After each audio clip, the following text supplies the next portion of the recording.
अस्सलामुअलैकुम दोस्तों, आज मैं इस लेक्चर में आप सबको स्विच स्टेटमेंट के बारे में बताऊंगा। तो सबसे पहले बात करते हैं कि इसको सिंटैक्स क्या है, यानी कि लिखने का क्या तरीका है। तो सबसे पहले देखेंगे स्विच है यहाँ पे और इसके आगे एक्सप्रेशन लिखी हुई है। अब ये एक्सप्रेशन है, ये करैक्टर या इंटीजर टाइप की होनी चाहिए। मीन्स कि इसकी जो डाटा टाइप है वो करैक्टर हो या इंटीजर हो, मीन्स के फ्लोट डाटा टाइप ना हो। अगर हम यहाँ पर कोई फ्लैट डाटा टाइप वाला वेरिएबल लिखेंगे तो वो यहाँ पर एरर दे देगा। इस वजह से याद रहे कि यहाँ पे हमने या करैक्टर टाइप की एक्सप्रेशन लिखनी है या इंटीजर टाइप की। उसके बाद यहाँ पे आपने कर्ली ब्रेसेस लगानी है और उस कर्ली ब्रेसेस में आपने उतने केस लगाने हैं जितने आप मल्टीपल ऑप्शंस देना चाहते हैं।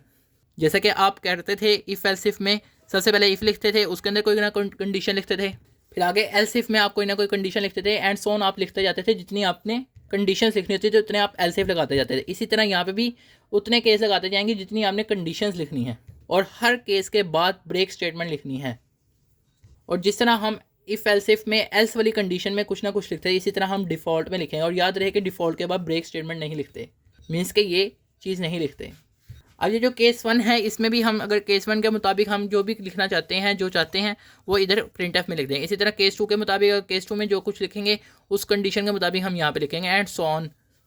तब हम इसके बारे में प्रोग्राम करते हैं ताकि आपको सही और मुकम्मल समझ आए। अब ये प्रोग्राम भी बिल्कुल एज इट इज़ है, हमने पिछले लेक्चर में पढ़ा है, लेकिन हमने इसे स्विच स्टेटमेंट से करना है।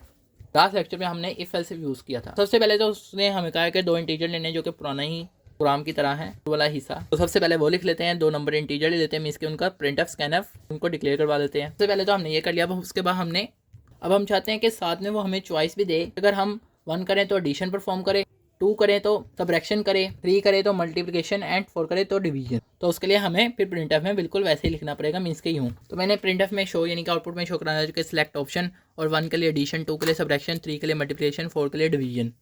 ये जो बैक स्लैश एन लगाया है ये इसी वजह से लगाया ताकि ये इस वजह से लगाया ताकि ये अलग अलग लाइन पे शो, यानी कि ये पहले सिलेक्ट ऑप्शन आए उसके बाद नेक्स्ट लाइन में जाएगा तो वो किस वजह से जाएगा, बैक स्लैश एन के। इसी तरह एडिशन के बाद सबट्रैक्शन वाला भी नेक्स्ट लाइन में शो करने के लिए मैंने back slash n and so on. चाहे मैं बैक स्लैश एन जो है इधर लगा लूँ या इस प्रिंट एफ में लगा लूँ तो बात एक ही है, क्योंकि देखिए यहाँ पे भी डिवीजन के बाद उसने नेक्स्ट लाइन में जाना है, तो चाहे यहाँ लगा लो या यहाँ पे लगा लो तो उसने नेक्स्ट लाइन में ही ये शो कराएगा। तो यहाँ पे लिखेगा प्लीज एंटर 1 2 3 या 4, इसके इनमें से कोई एक ऑप्शन जो है एंटर करो। अब हमारा यहाँ पर आगे स्विच का यूज़ होगा, लेकिन उससे पहले हमें उसे चॉइस के लिए हमें स्कैनएफ का भी यूज़ करना पड़ेगा, क्योंकि यहाँ पे उसने अपनी मर्जी से कोई ना कोई नंबर एंटर करना है। तो मैंने ओपी के नाम से एक वेरिएबल डिक्लेयर करवाया और उसकी टाइप जो है वो इंटीजर मैंने लिख दी है। तो चाहे तो आप ऊपर ही लिख लें आगे, चाहे अलग करके दोबारा से लिख लें इंट ओपी, तो बात एक ही है। अब हम स्विच का यूज़ करेंगे। अब स्विच में हम जो है एक्सप्रेशन लिखेंगे।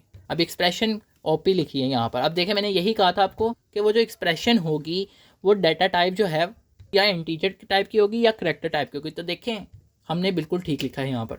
अब ये देखें यहाँ पर हम कोई ना कोई यानी कि 1 2 3 यानी कि कोई इंटीजर टाइप का डाटा एंटर करेंगे, क्योंकि हमने उसे इंटीजर टाइप के फॉर्मेट स्पेसिफाइड यूज़ किया। तो अगर हम 1 करेंगे तो उसके लिए हमने क्या बताया, उसे एडिशन। तो यहाँ पे हम लिखते हैं केस 1। अब देखें हमने 1 में जो है एडिशन के लिए कहा है उसे, तो फिर मैंने यहाँ पे लिख दिया रिजल्ट जो है वो इज इक्वल है A+B, मीन्स के परसेंटेज डी। तो ये जब रन होगा तो वो भी मैं आपको समझाऊंगा इसी लेक्चर में ताकि आपको मुकम्मल समझ। इस तरह केस 2 में हम सबट्रैक्शन लिखेंगे और केस 3 में मल्टीप्लिकेशन एंड सो ऑन। तो यहाँ पर अब हमने सारे केस लिख लिए और हर केस के बाद ब्रेक स्टेटमेंट में लिखी है। तो जब ये हम रन करेंगे तो आपको पता चलेगा कि ब्रेक स्टेटमेंट क्या करती है।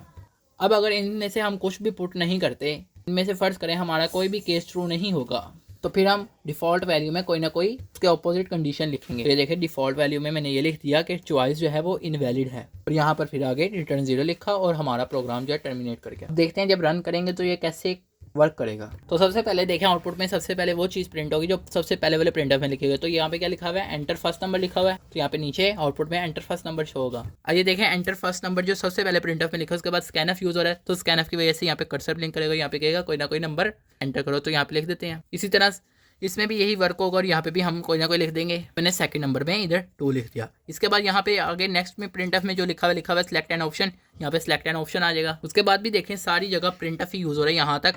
तो ये जिस तरह लिखा हुआ है एज इट इज़ यहाँ पे लिखा हुआ आएगा। अब ये डिवीजन है, उसके बाद आगे क्या लिखा हुआ है, प्लीज़ एंटर 1 2 3 4, तो ये भी एज इट इज़ प्रिंट होगा नीचे। अब ये देखें 1 2 इसके बाद जो है इस प्रिंट एफ के बाद आगे क्या लिखा है, स्कैनर। यहाँ पे वो कहेगा कि कोई ना कोई इंटीजर वैल्यू लिखो, मीन्स के इनमें से लिखो 1 2 3 या 4 में से। मैं यहाँ पर कोई भी लिख दूंगा। फर्स्ट करें मैं मल्टीप्लिकेशन चाहता हूँ, मैं उसके लिए यहाँ पे लिख देता हूँ 3, क्योंकि हमने यहाँ पे कहा कि 3 जो है वो मल्टीप्लिकेशन के लिए यूज़ होगा। अब 3 के बाद जैसे ही हम एंटर की दबाएंगे, मीन्स के यहाँ के बाद यहाँ पर तो अब ये यहाँ पे स्विच में आ जाएगा और यहाँ पे स्विच में क्या लिखा हुआ है ओपी यानी ऑपरेशन। और ऑपरेशन यहाँ पे हमने कौन सा लिखा है, यहाँ पर 3 लिखा है, यानी कि यहाँ पर हमने 3 दिया है तो यहाँ पे 3 आएगा, मीन्स कि ये स्विच 3 समझेगा। और इसका क्या मतलब है, स्विच में हम जो भी लिखेंगे अगर 2 लिखेंगे तो वो केस 2 चला देगा, अगर हम 1 लिखेंगे तो केस 1 चला देगा, जो लिखेंगे यहाँ पर हम वो वाला केस चला देगा। तो अब हमने कौन सा लिखा है 3 लिखा है तो ये केस 3 चलाएगा। तो केस 3 में क्या पड़ा हुआ है, प्रिंटफ में रिजल्ट इज इक्वल है परसेंटेज डी, लेकिन जैसा कि आप जानते हैं कि फॉर्मेट स्पेसिफायर की जगह जो हमारा फंक्शन होता है वो परफॉर्म होता है। तो ए स्टैटिक बी यानी कि ए और बी जो है मल्टीप्लाई हो रहे हैं, तो ए क्या है 7 और बी क्या 2, तो 7 मल्टीप्लाई 2 14 होता है, तो यहाँ पर 14 शो होगा। अब जैसे ही ये चीज़ चलेगी उसके बाद आ जाएगी ब्रेक। ब्रेक का मतलब है कि जो स्विच वाला ऑपरेशन है इससे बाहर आ जाओ, तो स्विच कहाँ पे खत्म हो रहा है, यहाँ पे खत्म होता है। ये ब्रेक का मतलब है कि यहाँ से बाहर आ जाओ। यहाँ पे आगे क्या लिखा हुआ है रिटर्न 0, और जिसके बाद जिसका मतलब है कि हमारा प्रोग्राम जो है वो टर्मिनेट करके मीन्स के हमारा प्रोग्राम कंप्लीट हो गया। अब मैं अगर फर्ज करें यहाँ पे मैं यहाँ पे सिलेक्ट ऑप्शन में यहाँ पर प्लीज़ एंटर 1 2 3 4 में मैं इन चारों के अलावा कोई और लिखता, फर्ज करें 5 लिखता या 6 लिखता, तो 5 या 6 देखें इधर कहीं पे है, यहाँ पे किसी भी केस में नहीं है, तो फिर क्या करेगा डिफ़ॉल्ट वैल्यू को प्रिंट कर देगा। अगर हम इस रेंज में यानी कि इन केसेस की रेंज के अलावा कोई और वैल्यू देंगे, याद रहे कि जितने हम मल्टीपल फंक्शन में से कोई फंक्शन परफॉर्म कराना चाहते हैं हम उतने ही केस लगाएंगे और डिफ़ॉल्ट वैल्यू सिर्फ एक ही दफ़ा लगती है। आई होप आपको ये लेक्चर समझ आया हो। आप सब दोस्तों का लेक्चर सुनने का शुक्रिया। अगर आपको फिर भी कोई चीज़ समझ नहीं आई तो आप कमेंट सेक्शन में पूछ सकते हैं।